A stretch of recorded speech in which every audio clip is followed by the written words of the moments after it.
ones are creepy. What are they called? Furbies. Furby. How do you spell that? F-U-R-B-Y. I have 10 little furries. You have 10 of them. You can't get them wet. Oh, I'm confusing them with gremlins. No, they're gremlins. They're You're gremlins. confusing them with gremlins. Can you bring one in next week, Grace, so I can have a look? If I can find it. What do they go hiding?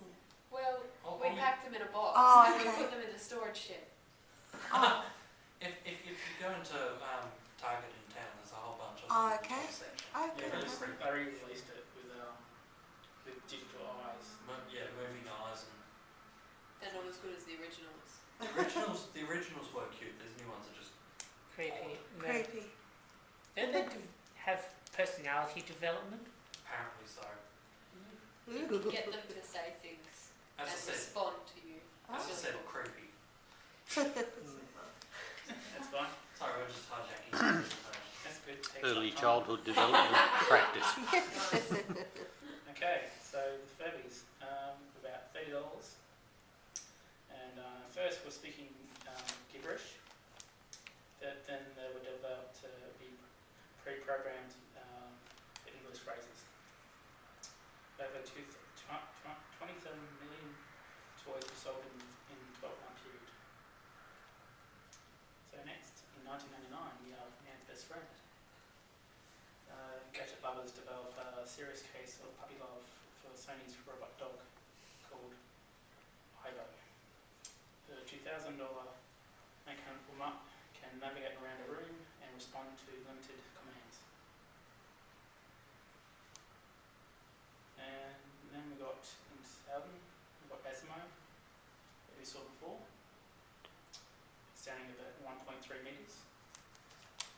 We can run, walk and run to the human likeness. And then in 2002 we have the Roomba, robot that cleans your room. It looked like a frisbee. It's the most successful robot being sold today.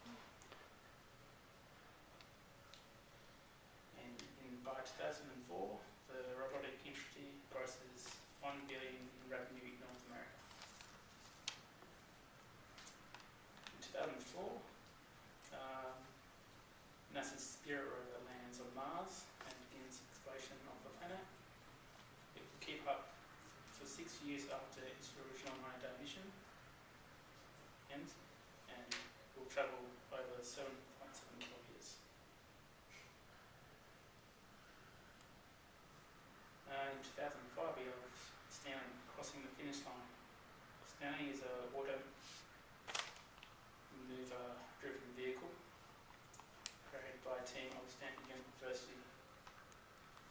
Successfully navigates a 212-kilometre off-road track and becomes the first car to complete a DARPA Grand Challenge, winning a $2 million prize.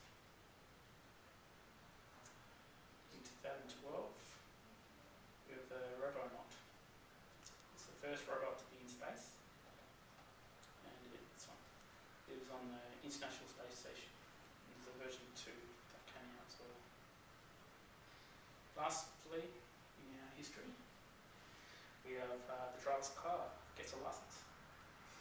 A Toyota Prius modified with technology from Google creates the first drivable car that it has logged over 300,000 miles in traffic and has not caused a single accident.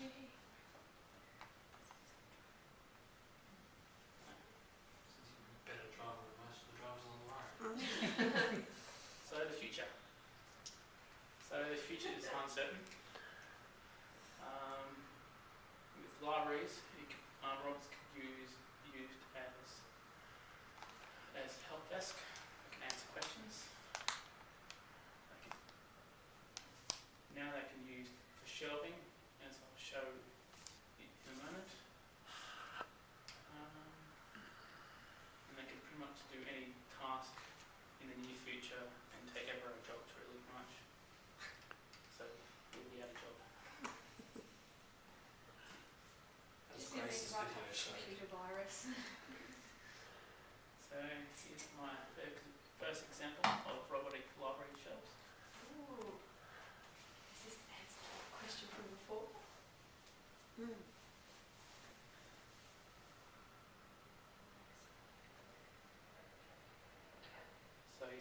see, they move by themselves.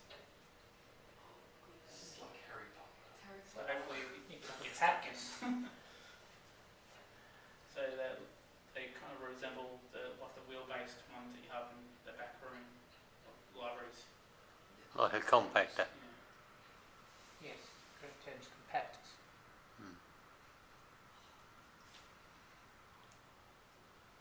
Okay, the advancements. I hope they can sense if someone's actually stood in between them. That's it. Well, when I started uni, there was an orange bar at the bottom of the compactors in SciTech. You kicked it and it stopped. It wouldn't start again until it was reset. So you're going to be a bit squished. Otherwise, they've got a lot of pressed people in there. Or you can Spider-Man up the shelves. So the advanced, it's less work for library staff. It can be easy to use. You can see the conveyor belt. Show in a minute a video. Easy access items and you can save in space. Yes. Are they the advantages for the robotic library shelves? Because I can't see how, unless you're doing robotic shelving as well, I can't see how it would be less work for the library staff. Could you explain that for me? It's more to do with the shelving. The shelving. Okay, thanks, Mark.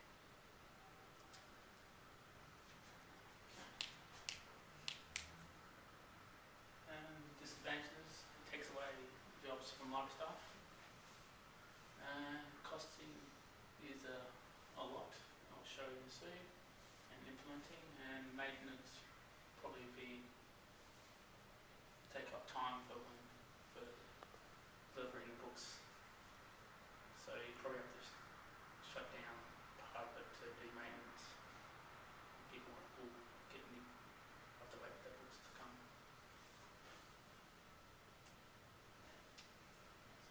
Costing. You can see the diagram there of one of the shelving robots that is in production.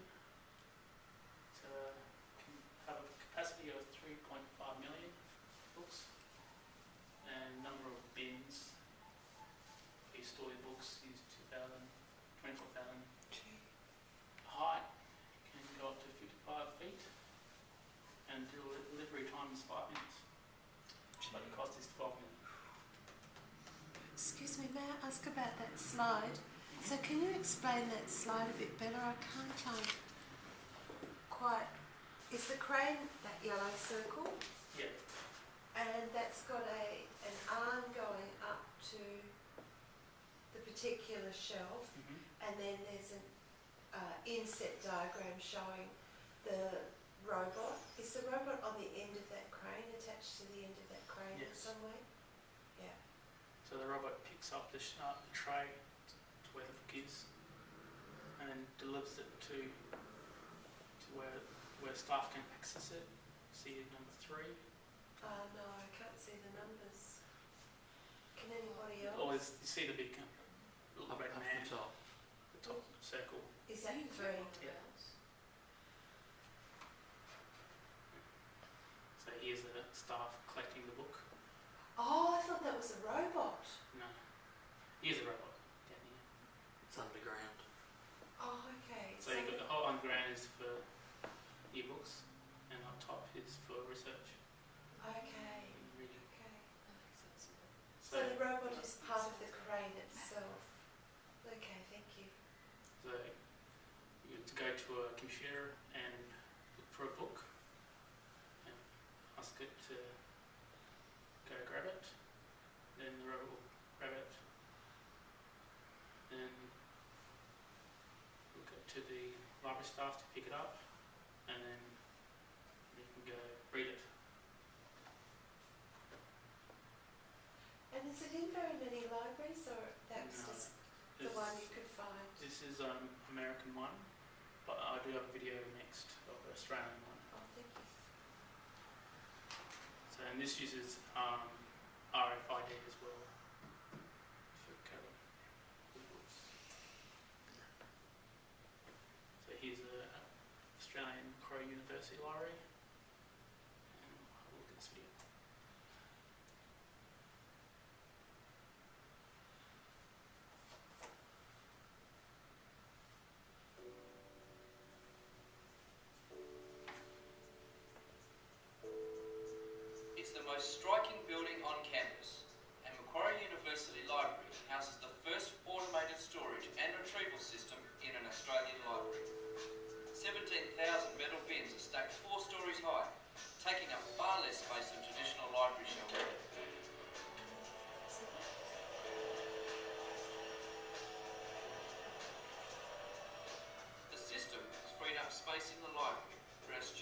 study and collaborate.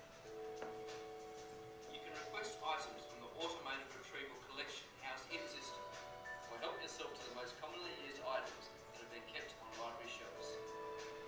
With the storage system, the library is able to house its entire physical collection on site and protected in a purpose-built climate-controlled vault with enough room for it to grow over the next 40 years. But best of all, it's quick, efficient and simple to use. You know if an item is in the automated retrieval collection once you find it in the multi-search. Just look for its location. Then, simply click the request link. Requests can be made from home or anywhere you can access the internet. It's really that simple.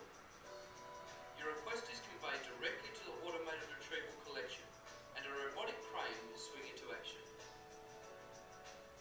It selects the bin containing the item you want and brings it to a staff member. The item is then ready for you to collect.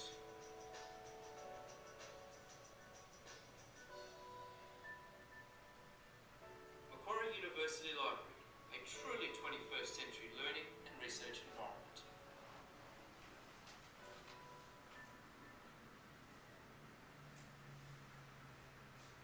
Where is Macquarie? New South Wales, sorry. Okay, cool. Close. I was working between. There's my references. I did include one article that I didn't include in the actual slide. That's pretty interesting. How robots are taking over. Yeah. Any questions? Did you find any other uses for robots apart from just in shelving? No, it's mostly shelving at the moment. So did you have a list of other libraries apart from Macquarie University where robots being used for shelving? I've only found one other that I've showed in my blog. Okay. Because I sent you a few links about robots that are being used for virtual tours and references, and I think you'd need to include those in your research. So I'd ask you to do a little bit more on that. Yep. Maybe looking at using robots, especially for the virtual tour perspective. Like those, did you get those links I sent you? Yeah, I was going to use the first one, but then they removed the video. Oh. You can do a bit of research and put, maybe include a slide on other uses of robots in libraries, because the being able to do a virtual tour and control a robot from your own home, to look at the collection, to look at the library, go to the reading room and so on, that would be really, really useful, really interesting. A bit of a random question, but what was the name of that room cleaning robot? iRoomba. Roomba. iRoomba. Cool. It sounds all over TV. I don't watch It's a little ads. vacuum. That little round. Yeah, a little round Yeah, I've vacuum. seen them, but I didn't know the name, and I've got friends that have got them, so I think that's It's just the name. It's the iRobot Roomba, isn't it? Yep. I'm kind of worried, after watching that movie, I'm kind of worried about buying anything called iRobot, anything. You've got an iPhone. Yeah, but it's For not an iRobot phone. Does anybody have Okay. any other questions for Mark or comments? I've got some comments. I thought it was a really good start, to start with a definition of what a robot was, and I really liked the way that you've used Prezi. I thought that was great.